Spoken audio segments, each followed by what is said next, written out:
Buenos días, muy buenos días para todos.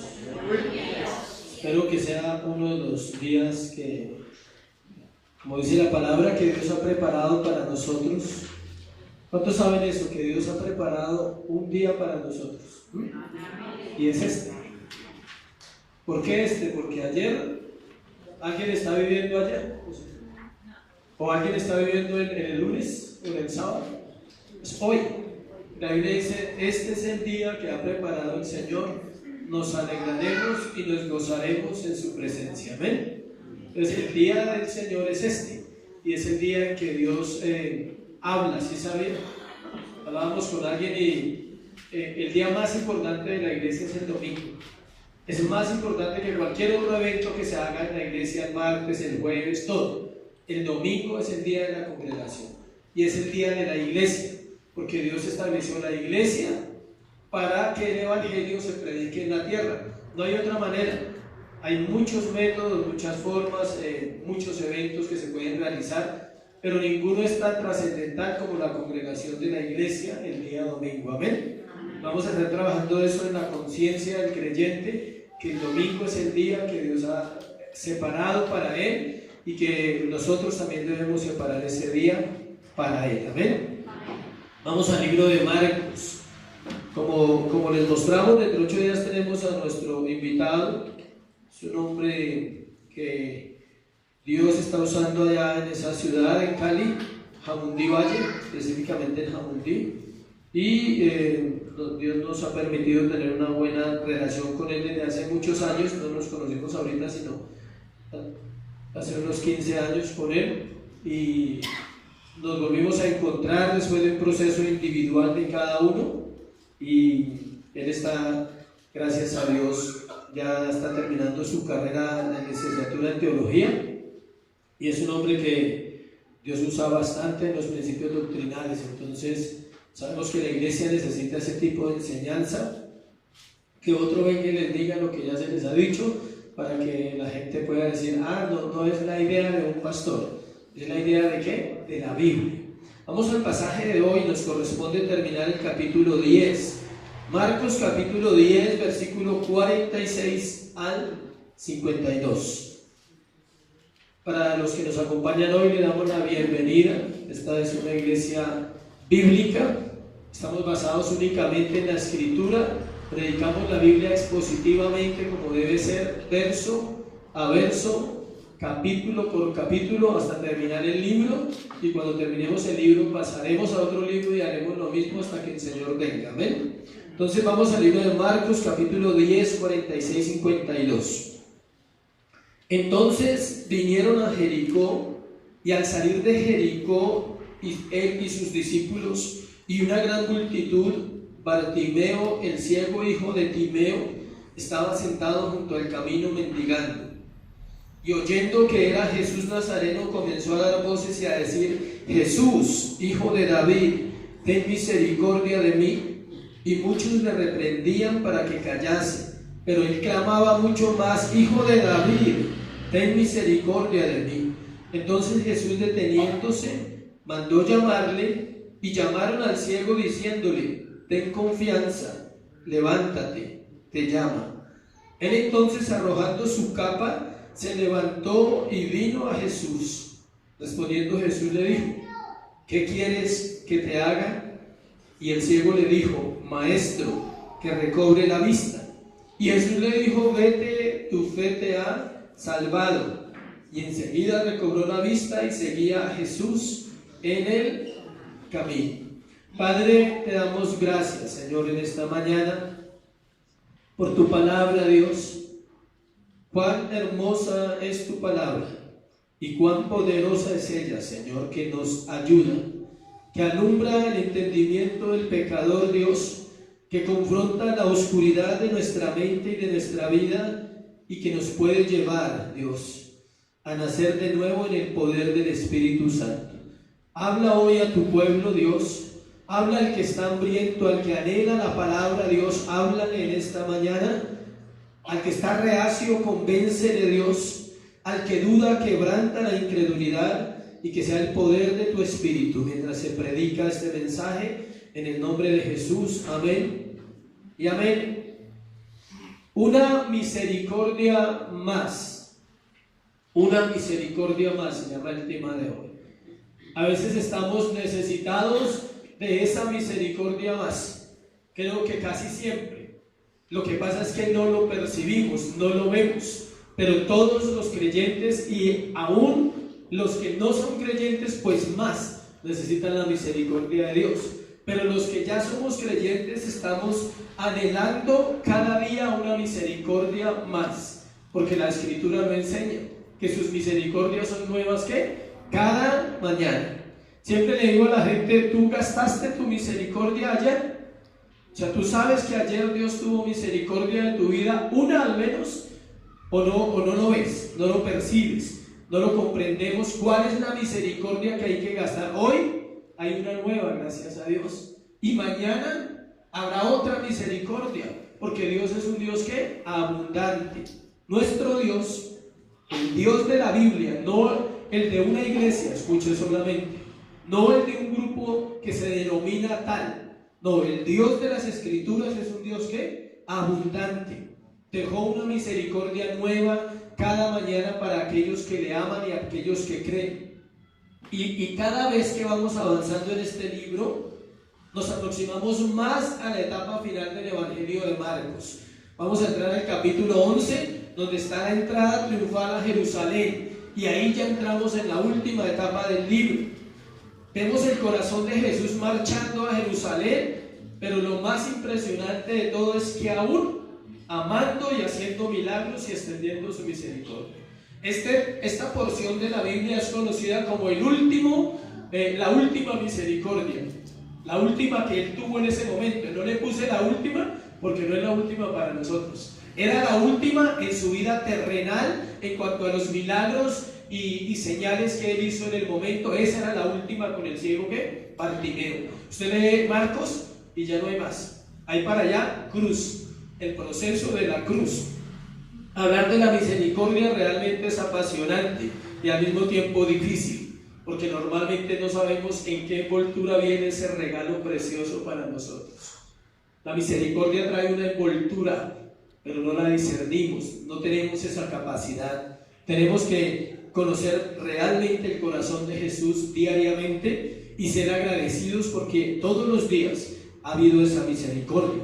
El pasaje más asombroso quizá de la Biblia en cuanto a la misericordia está en el libro de Lamentaciones, capítulo 3, versículos 22 al 24. Todo el capítulo se lo recomiendo, pero voy a leer el versículo 22 y al versículo 24 y dice: por la misericordia de Jehová no hemos sido consumidos, porque nunca decayeron sus misericordias. Nuevas son cada mañana, grande es tu fidelidad. Mi porción es Jehová, dijo mi alma, por tanto en él esperaré. El profeta Jeremías, en el libro de Lamentaciones, ¿sabe por qué se llama Lamentaciones? Porque el pueblo, después de muchos años de advertencia y de desobediencia, fue llevado cautivo. Y aquí vemos el corazón del profeta expresando el dolor, primero, de los hombres de Dios que conocían en ese momento lo que iba a pasar, y segundo, toda la condición de un pueblo que no quería obedecer las Escrituras, y por eso se llaman lamentos. Aún hay un muro en Jerusalén que se llama el muro de los lamentos. Allí van a orar todos los judíos, también los musulmanes y los del Islam. Toda esa gente va a hacer rituales, pero allí ellos se lamentan aún hoy por toda la historia de Israel. ¿Sí sabían? El pueblo de Israel se lamenta hoy en no haber entendido todo lo que Dios quería enseñarles en el Antiguo Testamento. Y es tiempo que la iglesia comprenda las Escrituras. Es tiempo que la iglesia en la tierra, en Colombia y en cualquier lugar del mundo empiece a darle el valor a la palabra. Cuando la iglesia le dé el valor a la Escritura y la iglesia proceda al arrepentimiento verdadero, veremos un cambio real en los corazones de aquellos que profesan la fe. En realidad es todo el capítulo de Lamentaciones asombroso. La descripción de su misericordia nos lleva a desearle y a esperar en esa misericordia cada día. El profeta Jeremías dice: mi porción, versículo 24, es Jehová. Dijo mi alma, por tanto en él esperaré. Es adentro, es acá adentro, no es acá. No es un intelecto que todo lo puedo en Cristo que me fortalece y la gente no sabe nada más, ¿sí? Y no es un intelecto que Dios nos ama y nos va a bendecir. No, no es ese intelecto. Es una muerte interna, una negación del hombre pecador por agradar a su Señor todos los días. Entre más estudies las Escrituras, más amarás al Señor y más te apasionarás por Él y más te darás cuenta de lo miserable que es el hombre cuando no ama a Dios y no valora su palabra. Amén. Si pudiéramos vernos como realmente somos, caeríamos rendidos ante Dios pidiendo que el don, ese don de la misericordia, ese atributo de Él, permanezca en nuestras vidas para siempre. Es un atributo que vamos a estudiar rápidamente. Creo que en 2 clases estaremos estudiando la misericordia de Dios en la escuela. Es por ello que estamos en esta mañana en este lugar. Usted y yo estamos aquí en este salón por su misericordia. No estás porque solo te invitaron y no estás solo porque hay una rutina todos los domingos. No, estás aquí porque Dios quiere que estés aquí esta mañana para escuchar la palabra. Su amor se ha extendido. No hay nada que nos pueda separar de Él. Romanos 8:38. ¿Quién nos separará del amor de Cristo? Y ahí da una lista que mete hasta el mismo infierno. Y no nos puede separar ni el infierno de Dios. Amén. De acuerdo con el calendario divino, el Señor se dirige a la cita con el Padre. Vamos a Marcos. Según el calendario de Él tiene una agenda. Y según la agenda que Él tenía para ese momento, Él va a una cita a morir en la cruz para volver a estar ¿con quién? Con su Padre. La hora de las tinieblas se aproxima, como se lo dijo a los discípulos en Marcos 10, 32, 34. He aquí voy a Jerusalén y me matarán y me azotarán y me crucificarán y me entregarán a los gentiles y seré rechazado por los hijos de los hombres. Y esas son las tinieblas que Él estaba listo a recibir. Pero aún así hay tiempo para pensar en las necesidades de los demás. Qué corazón, ¿no? Qué amplitud de corazón el de Jesús. En medio de todo eso, de estar en su agenda divina, dice: pero hay un ciego que necesita ver, pero hay un pecador que necesita salvación. Se llama ¿cómo? Bartimeo, hijo de Timeo. La palabra bar quiere decir eso, hijo de. Entonces eso se usaba como, era muy común en la época. Bar Jesús, Bartimeo, bar. No era el bar de la esquina, era simplemente que era hijo de fulano. Eso porque no falta el que dice: no, eso es una palabra para el bar. O sea, no. Bartimeo, hijo de Timeo. Por eso Marcos explica en ese pasaje que él es hijo de un hombre llamado ¿qué? Timeo.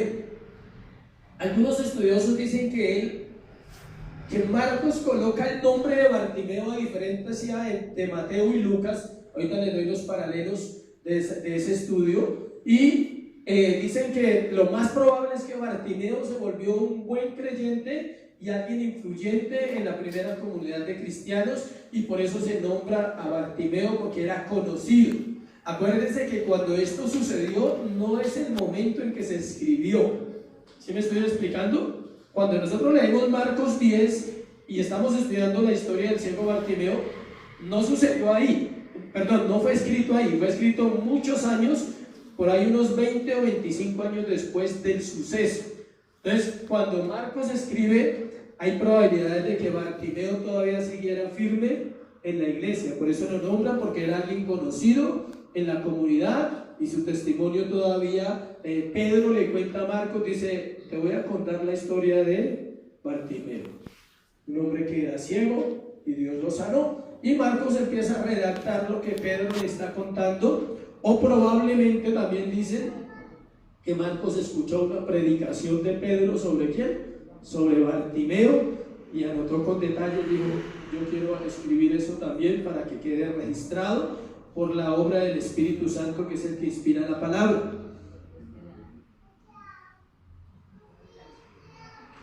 Vamos aquí al capítulo 10, versículo 40 6. Ya vamos a entrar en el tema. Antes de eso, escuchen.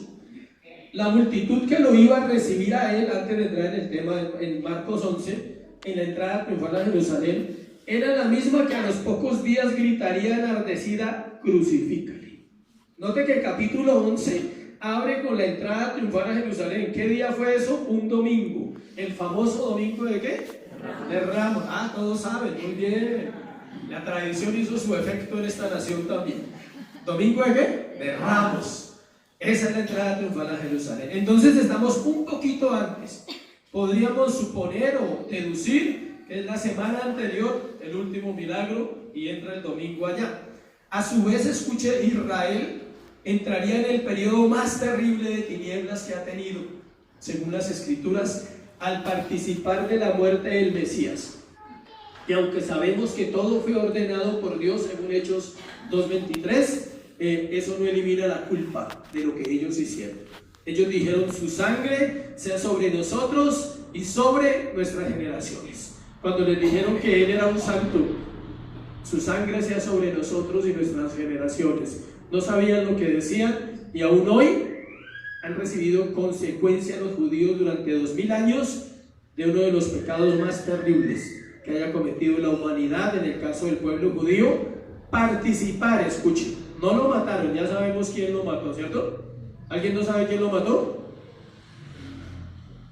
Dios, por su pecado y por mi pecado, por eso fue.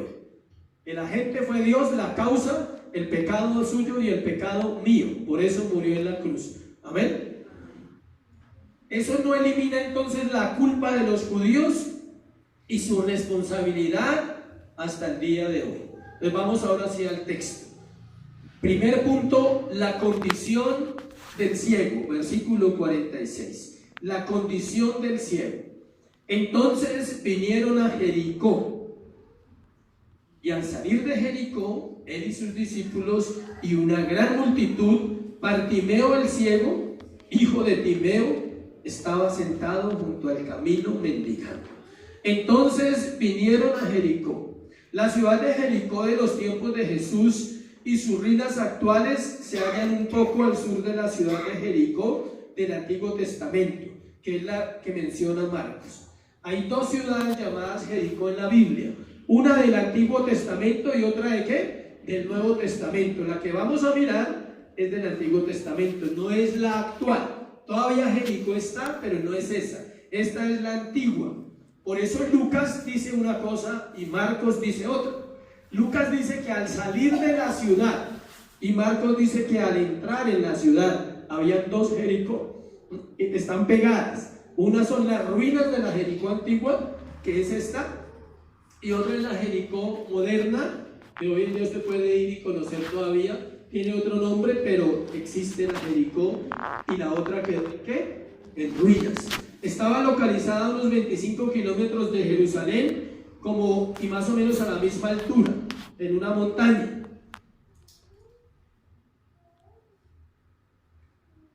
En el pasaje del samaritano, en Lucas 10:30, dice que un hombre descendía de Jerusalén a Jericó. O sea, estaba un poquito más bajito.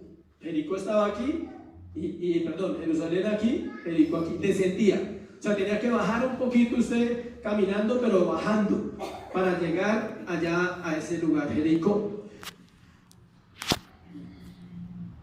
Tenía un anfiteatro, tenía teatros y tenía muchas quintas. Tenía baños públicos, que no era muy normal en la época, y aún antes del reinado de Herodes I, Jericó era un pequeño paraíso. Se conocía por sus palmeras, sus rosales. En el invierno su clima era delicioso, haciéndolo un lugar de residencia. O sea, era muy bonito. Era un paraíso en medio del desierto. Una ciudad muy próspera para la época. Era adecuada para un rey. Y esta ciudad, según la historia, fue la que Marco Antonio le regaló a Cleopatra, la reina egipcia, como señal de su afecto. Él le ofreció esa ciudad a ella, según la historia, después en los primeros siglos de esta historia que estamos viviendo. Era un paraíso terrenal, y en el camino a Jericó, a Jerusalén, habían rocas y habían cuevas, y era un buen escondedero para ladrones. Por eso la historia del buen samaritano. Un hombre descendía de Jerusalén a Jericó y cayó en mano de ¿qué? De ladrones. O sea que en las afueras se escondían los ladrones de Jericó y los ladrones ¿de dónde? De Jerusalén. Eso sigue siendo igual. Las afueras de las ciudades son ¿qué? Peligrosas. ¿O no es así? ¿O las cosas han cambiado? ¿Todavía hay ladrones? Obvio, bastantes, todos los días. Entonces ese contexto histórico no ha cambiado en nada. Aclaremos que Marcos dice en el versículo 1, entonces vinieron a Jericó en el 46 y al salir de Egipto. Y Lucas 18:35, léalo para explicarlo ahí un momentico, que es el contexto, el paralelo de este pasaje. Lucas 18:35, aconteció que acercándose Jesús a Jericó, el uno dice que saliendo y el otro dice que acercándose, ¿sí? Ahí es donde está la contradicción aparentemente, pero están hablando de la Jericó del Antiguo Testamento y el otro de la Jericó del Nuevo Testamento. Es un punto de vista distinto, pero el suceso es el mismo porque la Biblia no se contradice. Mateo 20, del 29 al 34. Mateo 20 es el otro paralelo. Vamos a leer solo una partecita. Este evangelista Mateo nos dice que eran 2 ciegos y Marcos nos dice que era uno. Léanlo ahí, Mateo 20, del 29 al 34. Al salir ellos de Jericó les seguía una gran multitud, Mateo 20, 29, y 2 ciegos que estaban sentados junto al camino cuando oyeron que Jesús pasaba, clamaron diciendo: Señor, Hijo de David, ten misericordia de nosotros. Mateo nombra 2, Marcos nombra 1, tampoco hay contrariedad ahí. Solo Marcos se centra en Bartimeo por lo que hablamos, porque quizá Bartimeo haya continuado siendo alguien influyente en la iglesia. Una gran multitud, volvamos al texto de Marcos, vamos parte por parte. Marcos 46, 10:46. Dice que entonces vinieron a Jericó y al salir de Jericó, él y sus discípulos y una gran ¿qué? Multitud. Recordemos que estamos próximos a la Pascua. Y eran muchas las personas que subían a Jerusalén y venían por Jericó, y era un paso obligado para llegar allí. O sea, es normal que hubiera gente en esa época. De hecho, la escena, ahorita usted lo va a comprender en la manera en que la vamos a narrar, o como Dios nos la regala, es cómo Dios le pone atención al ciego en medio de una multitud, ¿no? Ahora miremos el ciego. Miremos que el ciego estaba junto al camino, dice en la parte final del versículo 46, que estaba sentado junto al camino y estaba ¿qué? Mendigando. ¿Cuánto tiempo pasamos junto al camino mendigando? Muchos están junto al camino, pero no han entrado al camino, porque el camino se llama ¿qué? Jesús. Yo soy el camino y la verdad y la vida. Y muchos de la iglesia creyentes están en esta condición del ciego, están junto al camino y están ¿qué? Mendigando un evangelio. ¿Por qué se mendiga un evangelio? Cuando tu relación con Dios es a medias y no es seria. Cuando tienes que aprender solamente de otro y tu comunión con Él no es real entre semana, y vienes el domingo y solo te alimentas del domingo, del sermón, o escuchas canciones y tienes un lenguaje cristiano. Amén. Dios le bendiga, hermano, hermana, hermano sol, hermana luna, todos esos dialectos, ¿sí? Pero estás donde todavía, junto al camino, mendigando que alguien pase y que te dé algo. Los ciegos, al igual que los leprosos y los enfermos de la época, eran tenidos por personas malditas. Los ciegos, los leprosos, todo el que tuviera una enfermedad, digamos, como terminal o algo así, la lepra era algo terrible, la ceguera, los paralíticos, todos ellos eran considerados bajo ¿qué? Maldición. Según las escrituras, ellos la habían torcido y decían que todos esos enfermos estaban bajo ¿qué? Maldición. Era muy común en esa época ese tipo de circunstancias. Abundaban los enfermos. Encontré algo que me gustó, y es que en el periodo del ministerio de Jesús sanó a todos los enfermos. Hubo un periodo cortico donde no habían enfermos en Israel, porque dice que traían a él a todos y que lo sanaba. Usted lo lee en varias partes de la Biblia. Cuando el Señor confrontó a los judíos y les dijo en Mateo 15:49 que eran ciegos, guías de ciegos, fue un reproche duro, porque le estaba diciendo: ustedes guían a malditos, ustedes están guiando a gente hacia una maldición. Estaba diciendo que, imagínense coger personas, maestros de la ley, estudiosos, eruditos, y decirle: ustedes son tan ciegos que guían solo ciegos, personas que están bajo juicio. Versículo 47 del texto donde estamos. ¿Y qué? Oyendo, iglesia. Él oyó que era Jesús Nazareno. Jesús Nazareno era una palabra ofensiva. ¿Sí sabía? No era un elogio. Escuche bien y vamos a entrar en la historia y métase en la historia. Hay mucha gente alrededor de este suceso y están hablando y murmurando y están diciendo: viene el Nazareno, llegó a Jericó el Nazareno, va a pasar ahora por acá. Y él escuchaba, decía: llegó el Nazareno. Porque el Nazareno era una ofensa. Cuando Dios llama a Natanael, le dice que si podía salir algo bueno de Nazaret. En el libro de Juan capítulo 1. ¿Saldrá algo bueno de Nazaret? ¿Podrá salir algo bueno de allá? Nazaret era una ciudad podrida total, un pueblo pequeño podrido, y no salía nada bueno de allá. Pero de allá salió ¿quién? El Mesías.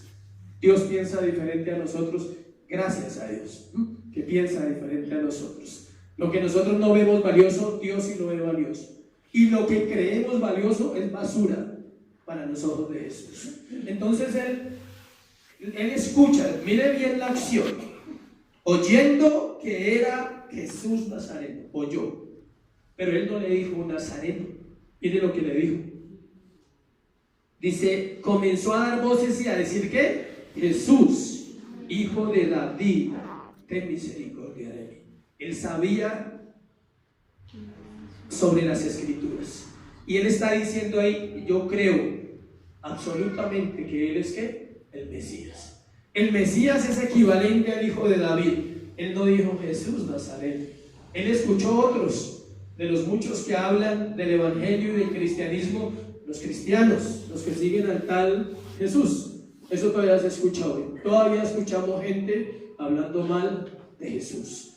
Y usted los puede escuchar en un bus, los puede escuchar en un trabajo, que hablan mal de Jesús. Y él escuchó un montón de gente: viene el tal Nazareno. Pero para él no era el tal Nazareno, para él era ¿quién? De David, el Mesías, el Cristo. Este ciego tenía una respuesta mejor que los que veían. ¿Sí escuchan? El ciego tenía una mejor respuesta de los que veían. Esta era una respuesta a la pregunta que hizo el Señor a sus discípulos: ¿quién dice la gente que soy yo? El ciego sabía, pero el ciego no estaba el día que preguntaron, pero él sabía que él era el Mesías. Los apóstoles dijeron: Jeremías, Elías, pero Pedro dio la respuesta correcta, pero en otro lugar de otra ciudad había un hombre ciego que sabía quién era Jesús. Él escuchó a la gente diciendo: ahí viene, míralo, él es el que está sanando, él es el que va a traer libertad a Israel. Dicen que es el Mesías. Otros dirían: ¿y si será cierto que es el Mesías? ¿Se ha escuchado a ese tipo de personas? Y si es cierto lo que predican, vea la Biblia y comprueba que es cierto lo que se enseña. Si no es cierto, tienen libertad de no volver. Así debe ser la predicación. Si vas a un lugar a escuchar un mensaje, tienes todo el derecho de escuchar lo que están hablando, pero tienes el derecho de ir a las escrituras. Y eso debe hacerlo todo pastor, si no teme y si sabe que está predicando la Biblia. Ve y escudriña la Biblia. Y si es incorrecto, entonces puedes buscar otro lugar. Pero si es correcto, dale seriedad a la palabra y dile: Dios, háblame a través de tu palabra siempre. Él tuvo luz en su mente antes que en sus ojos. Él tuvo luz en su mente antes que ¿qué? En sus ojos, para reconocer que era pecador y necesitaba misericordia. Al comenzar a gritar le acarrió más problemas de los que ya tenía. Era ciego, era mendigo y se ponía a gritar. ¿Sí ve? Pobres, perdidos, y añadimos pecados a los pecados que ya tenemos. Es más o menos lo que hizo el ciego. Él ya tenía dos problemas, era ciego y era mendigo. Y ahora se pone a ¿qué? A gritar. Vamos al segundo punto, que le causó un problema. ¿Su problema qué? Adicional. Versículo 48. En la última parte del 47 dice: Hijo de David, ten misericordia de mí. Pero dice que daba voces, o sea, gritaba. Él no dijo: Señor, si quieres tener misericordia de mí, pues tú verás. Y no tuvo miedo. Señor, si quieres ten misericordia de mí, le dijo: ten misericordia de mí. O sea, mi alma se está perdiendo. Estoy reconociendo que soy un pecador y necesito un Salvador, a Jesús. O sea, él gritaba. Si gritáramos como él gritaba, se tendría que escuchar de aquí por allá unas 3 cuadras, como él realmente gritaba. Porque la Biblia dice que daba voces. Y cuando dice que daba voces es el mismo término que usa para los endemoniados cuando eran liberados. ¿Sí? Cuando una persona es liberada, algunas veces se manifiestan los demonios y empiezan ¿a qué? A gritar. Y no son gritos muy bonitos, son aullidos. Él gritaba, no era: Señor, por favor, es que estoy mal, estoy cieguito, ayúdame por favor. O sea, no, clamaba: ten misericordia de mí. Escucha esto. Al ciego reconocer que, al reconocer que él necesitaba la misericordia de Dios, está reconociendo que era un pecador. Porque según el contexto, todos ellos estaban bajo maldición. Obvio que es una mala interpretación de las escrituras del Antiguo Testamento, pero aún así había algo que él necesitaba, y era recobrar su vista y volver a una vida normal. Su problema adicional, aparte de su problema físico, la ceguera, su problema emocional, porque estas personas tenían problemas, eran rechazados por la sociedad, vivían en las afueras de la ciudad, y ahí dice claramente que estaba junto al camino. Sea que Lucas diga que a la salida, sea que Marcos diga que a la entrada, estaba junto al camino. Dice que muchos le reprendían, versículo 48, muchos que le reprendían. La gente iba deprisa hacia Jerusalén, además pensaban que Jesús no le iba a brindar algo. Cállese, qué bulla, qué bulla que está haciendo. ¿A cuánto les gusta la bulla de los que hacen bulla? A nadie, ¿sí? Ya, pero qué fastidio, ¿no? Lo deja oír, ¿sí? Lo deja concentrar. O sea, como cuando usted va a un evento y hay un bulloso al lado, usted quisiera irse. Cuando he ido a eventos y se sientan personas a hablar, yo me hago en otro lado, ¿sí saben? Me molestan los que van a hablar y no a escuchar, porque usted va a un lugar a escuchar, no a hablar. Hable cuando se termine. Empiezan, ¿qué bueno que dijo? ¿Qué no sé qué? Y uno concentrado ahí tomando nota. Entonces me paro y me hago en un lugar donde no estén ellos. Y al ciego todo el mundo le decía que se calle, que oiga, que cuál es la bulla, cuál es el escándalo. Él no lo va a oír, ¿sí? Él no tiene nada que ver con usted. Usted es un ciego, usted está bajo maldición. ¿Usted qué piensa? ¿Sí? Que lo va a oír. Lo reprendían, dice. ¿Y muchos qué? Le reprendían. La palabra reprender es seria. Era duro. Así como él gritaba, yo creo que otro decía: cállese. En la bulla, o sea, ciego, gran no sé qué. Así era. No, en serio. Mire, la Biblia no se puede espiritualizar, ¿sí? La Biblia no es un libro espiritualizado, es un libro ¿qué? Real. Es espiritual, no espiritualizado. Reprender eran los que estaban alrededor molestos. O sea, de ciego sí fastidia, o sea, cállese. Pero él no tuvo en cuenta lo que ellos le decían, y al contrario, empezó a insistir en su clamor. Ahí dice: muchos le reprendían para que callase, pero clamaba mucho más: Hijo de David, ten misericordia de mí. Donde el ciego se ponga a ponerle cuidado a los que lo reprendían, se queda callado y se pierde la oportunidad. Pero él dijo: no, de malas, el ciego soy yo, ¿sí? Ustedes ven, yo lo veo, Y yo necesito ese milagro, yo necesito que Jesús me escuche. ¿Por qué tenía que gritar? Es claro, no se necesita mayor entendimiento. Hay una multitud. Y cuando hablan de multitudes no son 100. Según la Biblia y los estudios, 1000 en adelante se consideraban una multitud. Menos no, menos era un grupo de personas. Pero 1000 de para arriba, porque en Apocalipsis habla de miles. Multitudes es miles en adelante. Entonces había más de 1000, digámoslo para no exagerar. Y para no entrar a hablar de eso. Entonces él tenía que gritar, pero ahora empieza a gritar más. Es difícil esperar que las cosas sucedan si continuamos con una actitud pasiva en cuanto a nuestras verdaderas necesidades del alma. Si tienes una necesidad de tu alma, no va a suceder mientras tú estás pasivo. Va a suceder cuando tú dejes de escuchar todo lo que se opone a que tú realmente conozcas a Dios, no lo escuches. Así hable muy duro. Puede hablar muy duro en tus oídos, pero escucha lo que Dios está enseñando en la palabra. Siempre que los hombres o las mujeres clamaron a Dios, ¿fueron qué? Oídos. Y siempre hubo una respuesta de parte de Dios. Tenemos un problema como el ciego nosotros. Él tenía 2 y se metió en 3.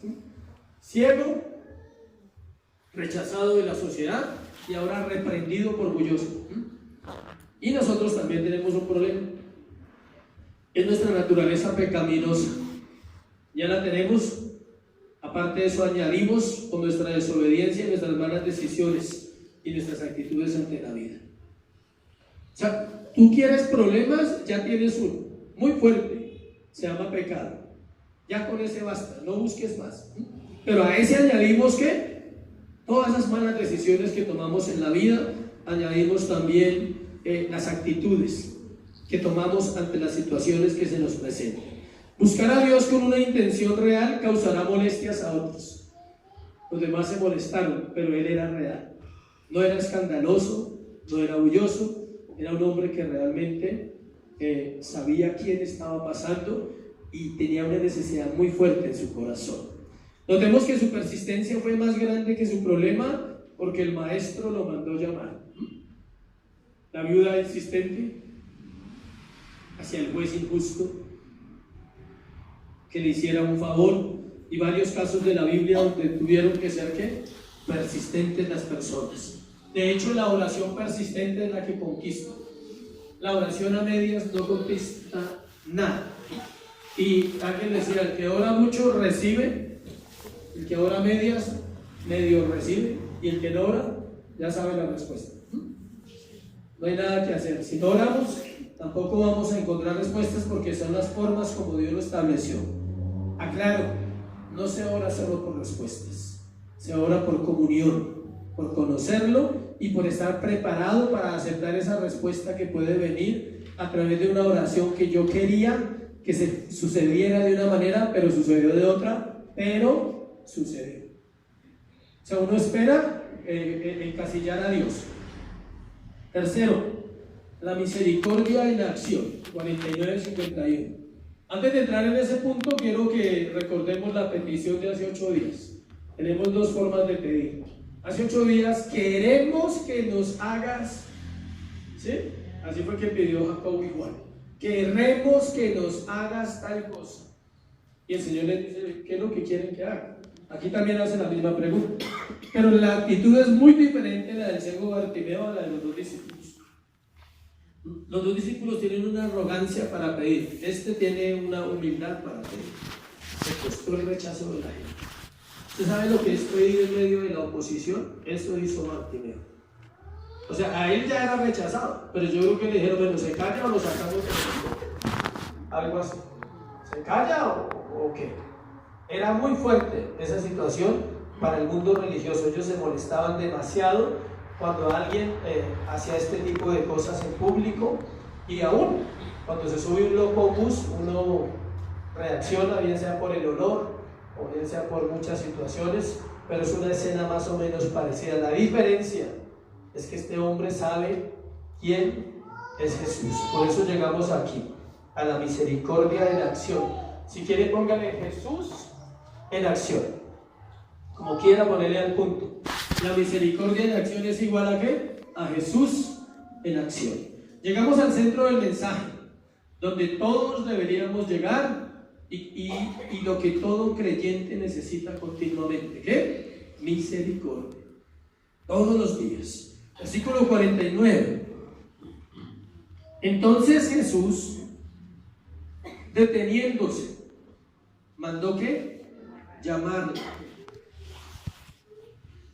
Es impresionante que el Señor va para Jerusalén, acuérdense, y va en medio de una multitud, muy parecido a lo que pasó con la mujer del flujo de sangre. Pero él escucha los gritos de Bartimeo: Jesús, hijo de David, ten misericordia de mí. Jesús, hijo de David, ten misericordia de mí. Era un clamor todo el tiempo: Jesús, hijo de David, ten misericordia de mí. Y él escucha, dice: alguien pide misericordia. Y dice que él se detiene. Él dice: entonces Jesús, deteniéndose, lo mandó llamar. Mínimo le dijo a Pedro, ¿sí? Que era el que mantenía ahí pegado en la hora: Pedro, llámeme al que está gritando. Y ahí dice que llamaron al ciego. Jesús en algún momento se detiene ante este ciego, pero es lo mismo que él hizo con usted y conmigo, es igualito. Y es lo mismo que él hizo con la humanidad. Él tuvo que detenerse en su gloria, en su eternidad. Él tuvo que parar el lugar de privilegio que tenía en el cielo para venir a morir por los pecadores. Él tuvo que detenerse porque escuchó el clamor de generaciones que se estaban perdiendo y dijo: me toca parar. Hay una humanidad que necesita ¿qué? Misericordia. Y es cuando viene el profeta Juan a anunciar la llegada del Mesías, y es cuando él se detiene en su historia. Aquí es muy similar, si lo pasamos a la salvación sería para nosotros así, pero volvamos al ciego. Él se detiene y lo hace para ocuparse de la necesidad de este hombre. Su agenda no está tan ocupada como parece.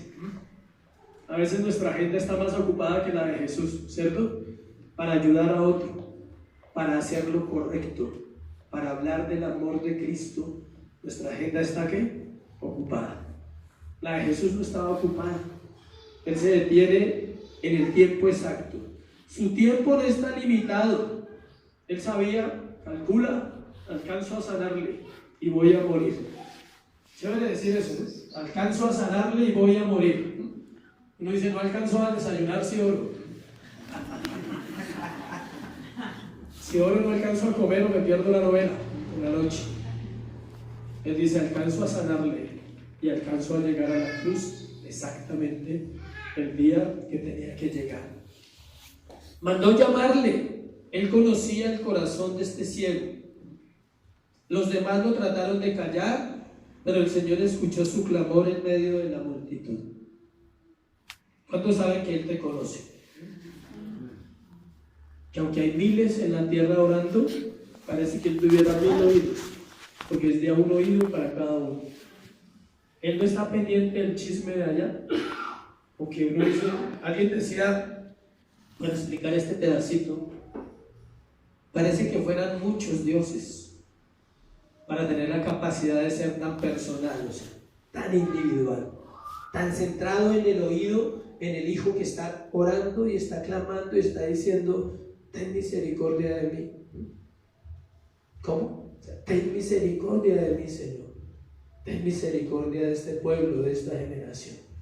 Su oído está atento, mientras otro está ya diciendo cosas que no sirven, orando con su carga, con su carne, ¿no? Orando solo con sus necesidades ambiciosas como ser humano. Él dice: alguien está clamando realmente. ¿Sabes cómo puedes ser ambicioso de una manera sana cuando oras? Por tu alma. Es valioso. Clama por tu alma, dile: Dios, no dejes que mi alma se pierda. No dejes que mi alma sea necia y sea terca en este caminar. Enséñame a amarte como tú me amas. Enséñame a amar a alguien como tú le amas. Enséñame a estar atento a la necesidad de otro, como él estaba atento a la necesidad de ¿quién? De Bartimeo. Lo escuchó audiblemente. ¿Sí entiende? En medio de una multitud lo escuchó, ¿qué? Audible. Algunos dicen, no, es que es Dios y él ya sabía. No, ahí dice que él se detuvo y lo mandó llamar, lo escuchó como solo él sabe escuchar y como nosotros deberíamos escuchar, con su corazón lleno de misericordia.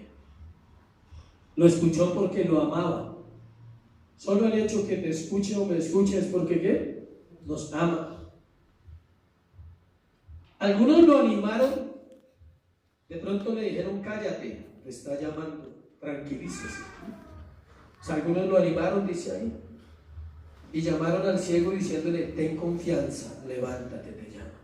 Una parte de la multitud se molestó, pero otra cayó en cuenta de lo que están llamando al ciego, aquí va a pasar algo.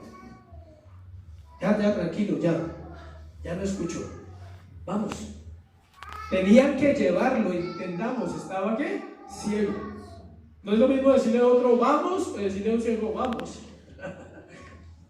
Sí, o sea, no es lo mismo decirle, oye, vamos, que te está llamando. No, tenían que decirle, venga, vamos. Tenían que tomarlo y guiarlo a donde estaba Jesús, quizás a unos metros. Lo más probable es que Jesús, como la Biblia lo describe en su sabiduría, en su soberanía y en su tranquilidad, se sentara a esperar. Vayan, llamen. Paró su caminata, se sentó, esperó, dijo, llámenlo, yo espero acá. Lo más normal es que los discípulos lo hayan traído. Vamos, te está llamando el maestro. Y lo llevan allá donde él está. Siempre habrá alguien que refleje a Cristo. Y siempre habrá alguien que quiere llevar a los ciegos y a los perdidos a Jesús. Él sigue usando vasijas humanas para esta tarea. O sea, él no va a usar otro elemento que el elemento ¿qué? Humano. Si los hombres callan, las piedras ¿qué? Hablarían. Y los burros, como en el Antiguo Testamento, un asna habló y un asna enseñó a un profeta rebelde. Tuvo que enseñarle el asna de Balaam, a Balaam, tuvo que enseñarle. Entonces, si tú no crees en el mensaje que da un hombre de la Escritura, Dios puede utilizar un burro, pero te va a hablar si Él quiere hablarte. Amén. Versículo 50. Entonces, arrojando su capa, se levantó y vino a Jesús. Esa actitud demostraba su deseo, su respuesta correcta al llamado de Dios que éste le estaba haciendo. Su capa era lo que usaba para esconder su miseria, su maldad, su pecado. Su capa era donde él reposaba todos los días, quizás donde le echaban las monedas, donde mendigaba por la necesidad que tenía. Esa era su capa. Dentro de todos hay un mendigo buscando amor y también una capa que no queremos soltar. Dentro de todos. Los predicadores somos mendigos compartiéndole pan a otros mendigos, por si alguien quiere predicar el Evangelio. Si alguien quiere predicar el Evangelio, eres un mendigo buscando pan desesperadamente para compartirle a otros mendigos que también tienen hambre del pan de Dios. Dejó su capa. Eso representaba mucho para él. Era quizás donde dormía en la noche cuando llegaba el frío, era quizás lo que usaba para taparse del frío de la intemperie, porque ellos dormían en las afueras de la ciudad por su condición de malditos. Y él dice, estoy tan seguro del que me está llamando, estoy tan seguro de esa voz y de ese que sé quién es, que estoy dispuesto a dejar todo. Él no dudó, él no dijo, guárdemela porque de pronto la necesito. Él no le dijo a otro ciego ahí palpando, guárdeme esto, de pronto lo necesito ahora. Quizás él no me sane, quizás él no sea el que yo pienso. Siempre que guardas cosas de tu pasado estás haciendo eso. Estás guardando algo que el día de mañana te hace volver a él. Amén. Tenemos que quemar los barcos porque no hay camino para devolvernos. Cuando llevaba 5 años en la iglesia, tuve la oportunidad de devolverme, pero la perdí. decidí quedar, o Dios me hizo quedar, cualquiera de las dos. Tuve la oportunidad de volver a tomar mi capa y volver a ser el hombre que había sido durante muchos años.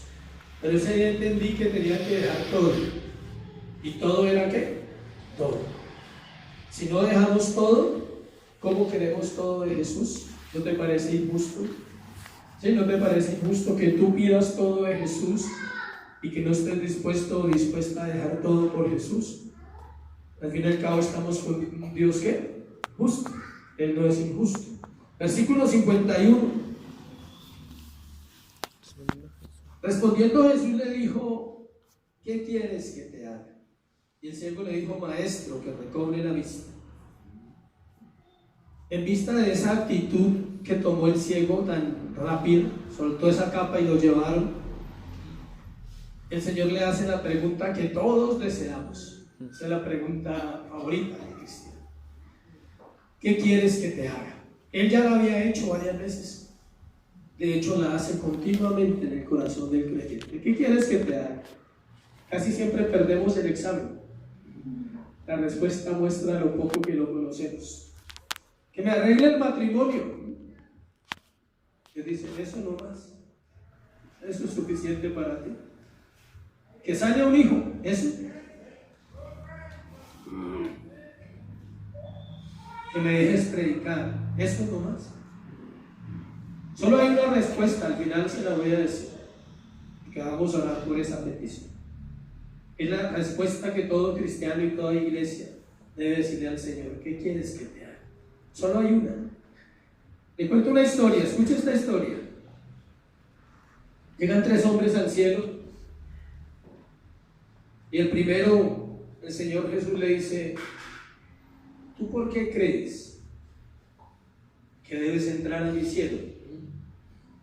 Y él le dijo: porque creí en ti. ¿Y tú crees que yo te voy a dejar entrar a mi cielo por algo que tú hiciste? No puedes entrar. Llegó el segundo: ¿tú por qué crees que debes entrar a mi cielo? La misma pregunta. Y este más espiritual. Porque creí y obedecí. Y dice: ¿tú crees que vas a entrar aquí por lo que tú hiciste? Llegó el tercero. Jesús le dice: ¿tú por qué crees que puedes entrar a mi cielo? Y se quebró a llorar. Y le dice: por lo que tú hiciste en la cruz del Calvario por mí, y porque tú dijiste que si yo creía en ti y ponía mi confianza en ti, yo podía entrar. ¿Qué diferencia, Señor? Le dijo: entra. No entramos al cielo ni siquiera por la fe, aunque es un versículo, hay que entenderlo claro. La fe no se cuenta propia, es un don de Dios. Es por la gracia de Jesucristo, por lo que Él hizo. Claro, no se jacta, no, es que yo creí. O sea que usted va a entrar porque usted hizo. No, usted entra porque Él hace y porque Él hizo esa obra en la cruz por nosotros. Amén. ¿Qué quieres que te haga? Es diferente esta escena a la del pasaje anterior, donde Jacobo y Juan mostraron su arrogancia. Y en otras ocasiones él también le dijo a otro: ¿qué quieres que te haga? Y el leproso dijo: si quieres, puedes ¿qué? Limpiarme. Y le dijo que sí quiere. Aquí hay un marginado, rechazado, enfermo, frente a la misericordia viva, con la oportunidad de la respuesta más espectacular y con la oportunidad de la petición más espectacular. Obvio que el ciego tiene una necesidad. ¿Cuál sería? Ver. El ciego le dijo: maestro, que recobre la vista. Esto nos enseña que él no había nacido ciego. Hay otro caso en la Biblia donde dicen que el hombre nació ciego y los discípulos preguntaron: ¿quién pecó? ¿Este o los padres? ¿Por qué? Porque pensaban que todos los que eran ciegos eran ¿qué? Malditos. Ahí lo podemos fundamentar con esa historia. Algunos han visto, escuchen, que recobre la vista. O sea, ya había visto, porque él quería recobrar. Si usted recobra es porque ya vio, en alguna vez vio.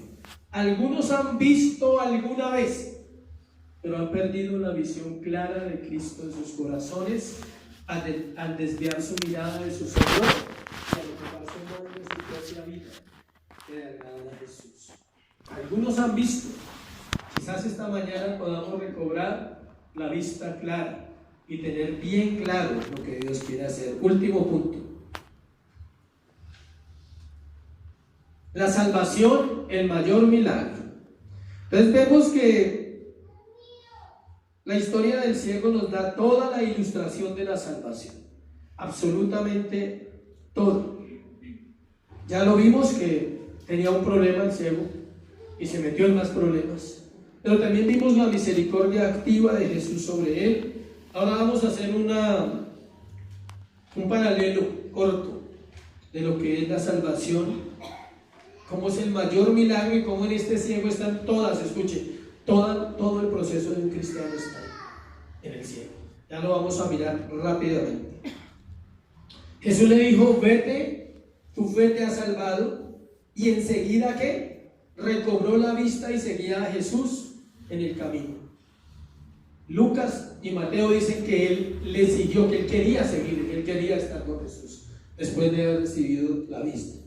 Pero si usted lee atentamente, mire lo que dice ahí. Jesús le devolvió la vista y él se puso contento. No dice así. Dice: Jesús le dijo: vete, tu fe te ha salvado. No le habló de la ceguera, le dijo, primero le habló de ¿qué? De la salvación. Le dijo: primero te salvo, luego puedes ver. O sea que los salvos podemos ¿qué? Ver. No le dio la vista para que siguiera viviendo como vivía. Si notamos bien las palabras del versículo 52, vemos que lo que dice el Señor es primero referente a la salvación. El ciego necesitaba ver, esa era su petición, pero Jesús sabía que había una necesidad más grande en él, que era ¿qué? Salvación. Por eso la iglesia no se puede centrar en milagros, porque los milagros no salvan, pero Cristo hace milagros, aclaro, no vaya a entender mal. Cristo sigue haciendo ¿qué? Milagros, pero no salvan, son un regalo, una añadidura, téngalo siempre en cuenta. Algo que resaltamos aquí, en el caso del ciego Bartimeo, es que vemos el proceso de salvación en una vida necesitada. Vamos a mirarlo rápidamente, verso por verso, una característica de la salvación. A o B, como quiera. A, versículo 46, estaba junto al camino. Todos están junto al camino, esperando ¿qué? Salvación. ¿Quiénes están junto al camino? El mundo está perdido, está en la puerta ancha, en el mundo ancho, en el espacio ancho, en el que conduce a la perdición. El mundo está a un lado del camino, totalmente esperando que Jesús pase. B, versículo 47. Oyó de Jesús de Nazaret la predicación.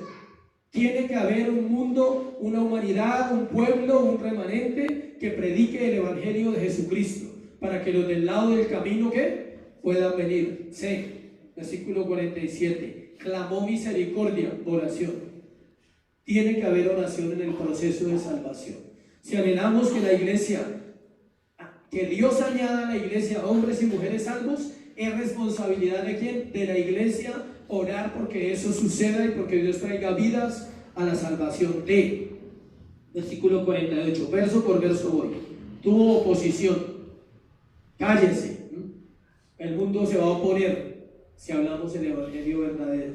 Nos van a rechazar, nos van a juzgar, nos van a perseguir y aún nos pueden matar. Esa es la invitación de Jesús para los que quieran. Está abierta día y noche para los que quieran venir al evangelio. El Señor escuchó su clamor, versículo 49. Es claro, si la iglesia ora, Jesús escuchará el clamor y almas vendrán a la salvación. F, el Señor le llamó, versículo 49. El que llama es Dios. Ese es el proceso de salvación. Dejó su vida vieja, versículo 50. Es un requisito para una vida nueva, dejar la vida vieja. H, el Señor suplió su necesidad, versículo 51. Todo el que es salvo, Dios suplirá sus necesidades. Y última, versículo 52. Fue salvo y seguía a Jesús. Termino con esto. Van alistando la cena, por favor. Termino con esto. Dios no te salva para darte lo que tú quieres. Dios te salva para darte lo que necesitas. ¿Necesitas quebrantamiento? Lo tiene. ¿Necesitas misericordia? También. Amor, gracia, justicia. ¿Necesitas ser formado en el carácter? Debes disponerte para aprender. Pero Dios nos salva para dar los regalos baratos. Todos los regalos baratos son los que se gastan en esta tierra. Todos. Incluye todos los regalos baratos que se gastan en esta tierra. Los apóstoles lo comprendieron y los hombres de Dios también lo comprendieron. Es ofensivo si le dijera que son los regalos baratos, entonces se lo dejo para que usted los saque por deducción.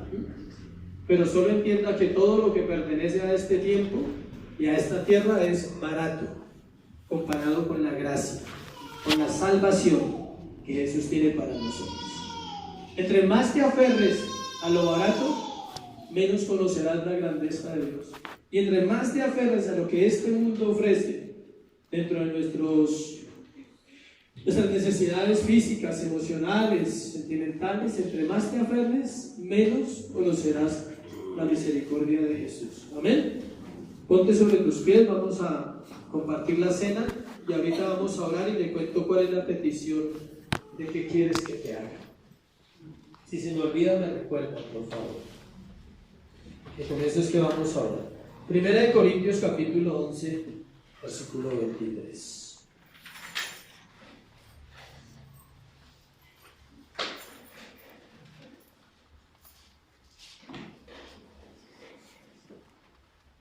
Porque yo recibí del Señor lo que también os he enseñado, que el Señor Jesús la noche que fue entregado tomó pan, y habiendo dado gracias lo partió y dijo: tomad, comed, este es mi cuerpo que por vosotros es partido, haced esto en memoria de mí. Asimismo tomó también la copa después de haber cenado, diciendo: esta copa es el nuevo pacto en mi sangre, haced esto todas las veces que la bebieres en memoria de mí.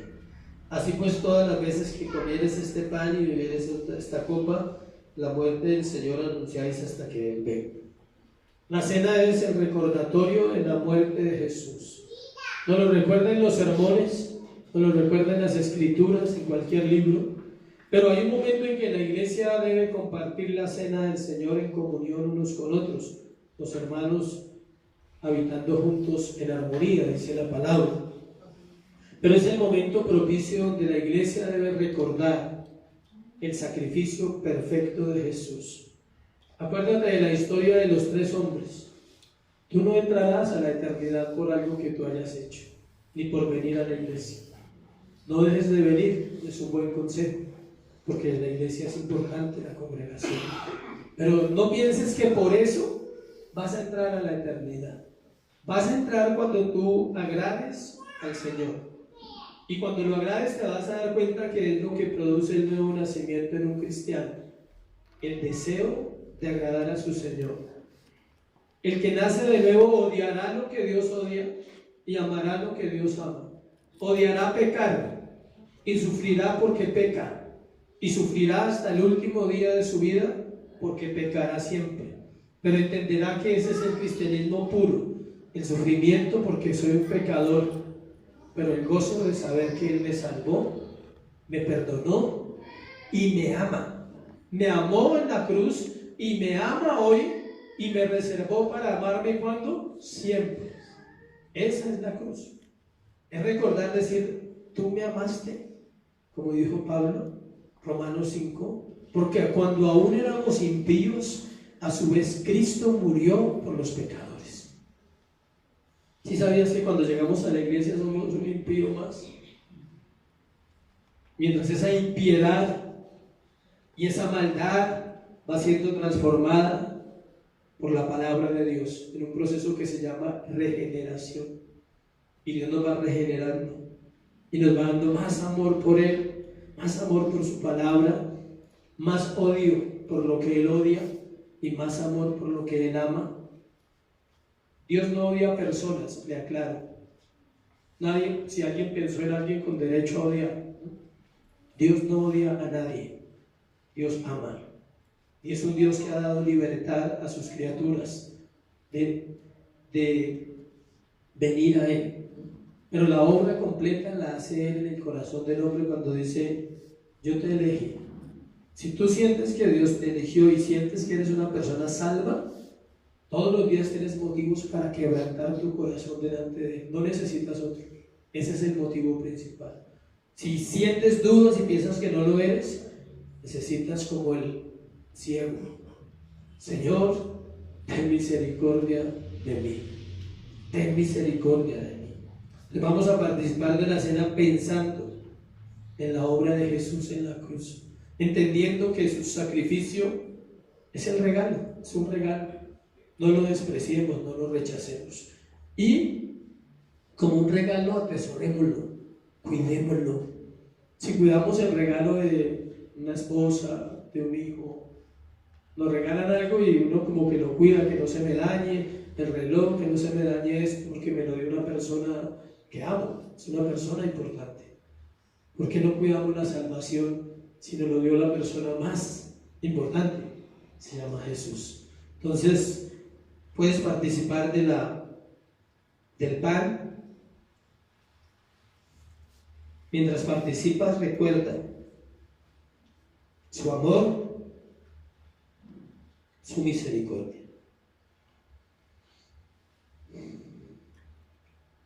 Ten misericordia, Señor, de tu iglesia. Somos tu pueblo, Dios. Te entregaste por nosotros, Señor, y por eso podemos hoy participar del cuerpo de Cristo. ¿Puedes participar de la copa?